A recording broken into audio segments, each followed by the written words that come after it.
came to boarding school thinking it would make me stronger. That's what my mother kept telling me when she hugged me goodbye on resumption day. You will learn independence. You will learn to speak up, she said. But the truth is, nothing prepares you for the way people behave when there are no parents watching. In JS2, I shared a hostel with boys who were louder, bigger, and more confident than me. I wasn't weak or anything. I just minded my business. And normally, that should have been enough to keep me visible. But it wasn't. There was this boy called Benson. Everyone called him Benzu.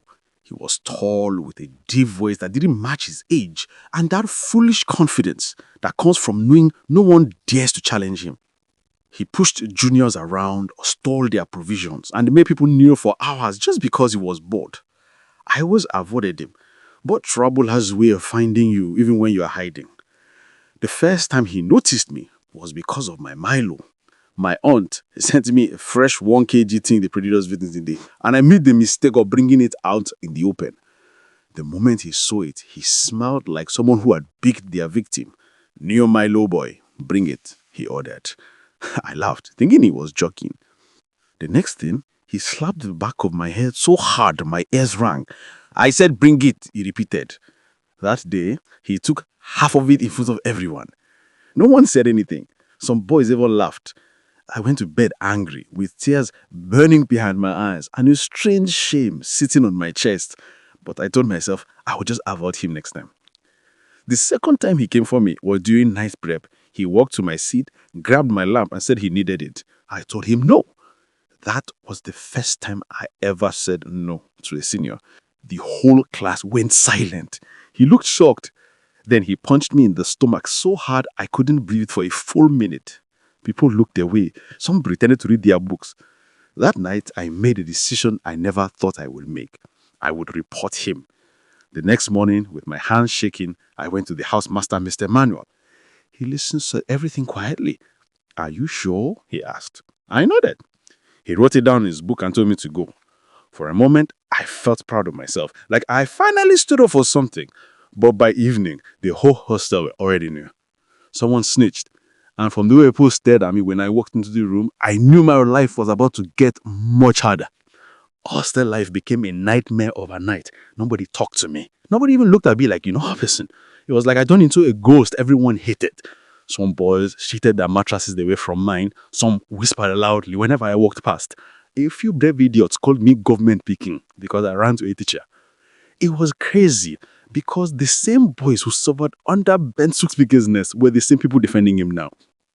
I didn't understand it. Later, I realized something.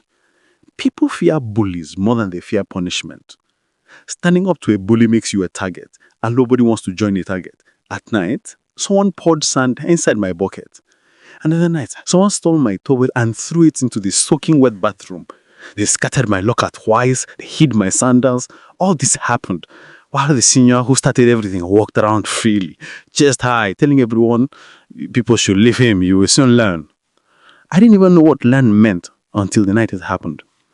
That Friday, light out had just been blown. Everyone was settling into their bunks when Ben Su and 3 of his friends, also seniors, walked into a hostel pretending they are doing a random check. But they weren't. They came straight to my bed. "Stand up," Beso ordered. I obeyed because my whole body was already shaking. He told me to follow them to the back of the hostel. I knew nothing could ever happen there. When we got outside, he pushed me against the wall and snapped me twice. I tasted blood. His friends circled me so I couldn't run. My knees were weak, but I stayed standing. One of them kicked my leg and said if I ever opened my mouth again, they would finish me. Then Benso pulled out a small stick from his pocket and hit me across my back 3 times. The pain spread like fire. I didn't cry, but my eyes burned. They left me there shaking, telling me to mind my business next time. I walked back into the hostel slowly. Everyone pretended to be asleep, but I knew they were awake. Nobody said anything. Nobody even asked me if I was okay. I crawled into bed and faced the wall. That night, I cried silently into my pillow. I thought of my mother and wondered what she would do say if she's 100 marks on my back. I wanted to tell the ass master again, but the fear was bigger than the anger. For the first time since coming to school, I wanted to go home and never come back. The turning point came from somewhere I didn't expect. So, 2 days after the beating, the school held an emergency hostel inspection. Nobody told us why, but all the teachers looked tense. They checked lockers, bunks, the bathroom, even the ceiling. When they came to my area, one of the prefects found something under my bed, something wrapped in black nylon. Everyone stared. When he opened it, my heart dropped. It was a small pocket knife. I had never seen it before in my life. The whole room gasped. Instantly, Benzo stood up from the corner and shouted, "Sir, that knife belongs to him. He has been threatening people since last week." I felt my body freeze. The teachers turned to me. The other students nodded, even the juniors who barely knew me. I was confused, shaking, completely blank. I tried to speak, but my voice failed me. The principal himself entered the room looking disappointed. "Is this true?" he asked. I shook my head violently, but it didn't matter. Benzo stepped forward, fake tears in his eyes, saying, "Sir, we didn't want to report him before, but he scares people." For a moment, I thought I could faint. I felt the world closing in on me. I was about to get punished for something I didn't do. And in boarding school, being caught with a knife could mean suspension, expulsion, or worse. My stomach twisted. Then, something unexpected happened. One of the smallest GS1 boys, someone who barely spoke, raised his hand. He looked terrified, but he said, "Sir, I saw Senior Benzo put that knife there last night." The whole room went silent. Benzo turned sharply towards him, his eyes dark. The boy shook as he continued. "He said we should all keep quiet. He said if we talk, he would beat us." Before Benzo could say anything, another boy spoke up. Then another, then another. Suddenly, everyone was talking at once. The truth poured out like water breaking through a dam. Stories of how he stole, beat, threatened, and punished boys for no reason. Even the ones who hated me suddenly found courage now that someone else had spoken first.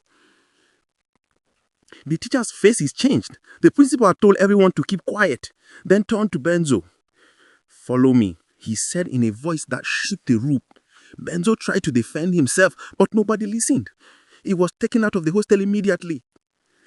When the door closed behind him, the room felt lighter, like something dark had finally left. I stood there quietly, still shaking, trying to understand what just happened. The teachers apologized to me for the misunderstanding. The principal even placed his hand on my shoulder and said, "You were brave to report him. Next time, don't suffer in silence." But even with all that, the fear in my chest didn't leave. I kept thinking, what if he comes back? Benzo didn't come back to the hostel that night or the next. Rumors spread fast. Some said he was suspended. Some said his parents were caught. Others said he was expelled. Nobody knew for sure. But hostel life changed completely. The same boys who called me names suddenly wanted to sit on my bed and ask if I was okay. The same boys who laughed when I cried now said, "Bro, you tried, oh, you are strong." I kept nodding, but inside I didn't feel strong at all. I felt tired, emotionally tired, physically tired, mentally tired. The marks on my back still hurt when I went, and every time someone touched me, suddenly I flinched.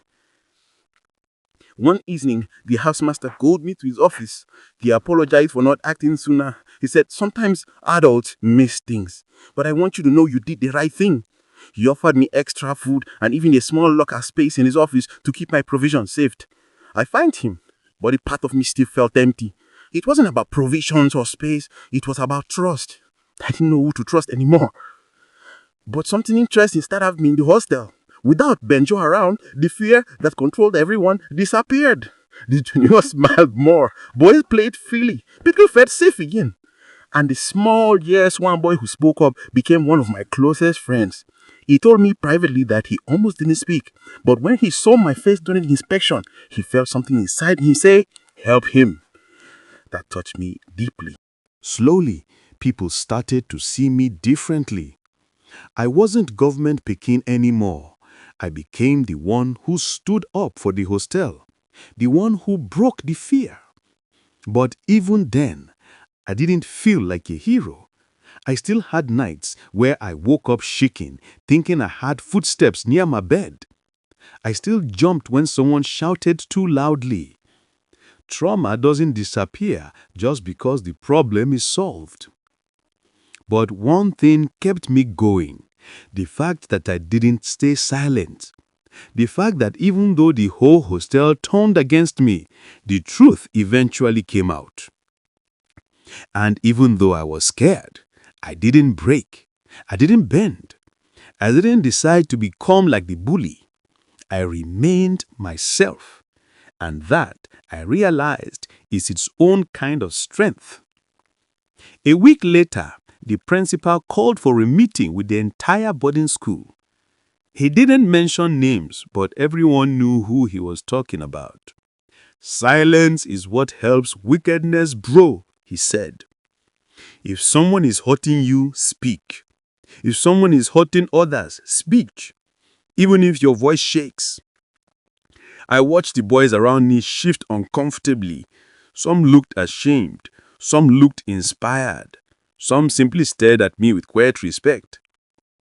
That evening, the hostel felt different, peaceful in a way I had never seen before.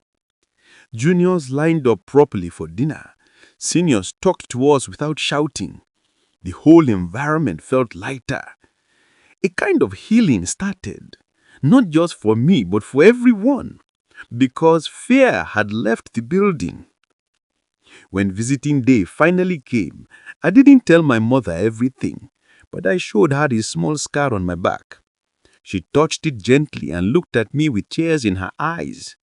"Why didn't you tell me?" she asked softly. I shrugged and said, "I didn't want you to worry." She hugged me tight and whispered, "I'm proud of you." I didn't realize how much I needed to hear that until that moment. Back in school, some boys still avoided me, not because they hated me, but because they were ashamed of how they treated me. Others became closer, especially the quiet ones. They told me their own stories about being bullied, stories they never told anyone. I realized something. Me speaking up made others feel safe too. By the end of the term, the fear of seniors abusing juniors reduced. Teachers became more alert. People became less afraid to talk. And as for me, I learned something I will never forget. Doing the right thing won't always make you popular, but it will always set you free. Because the truth is simple. Courage doesn't mean you are not scared. It means you are scared, but you speak anyway. And that is the real moral of everything that happened. Join thousands who already enjoy our stories. Subscribe now and let African Folk Tales by Irene Shari be your weekly escape into tradition and imagination.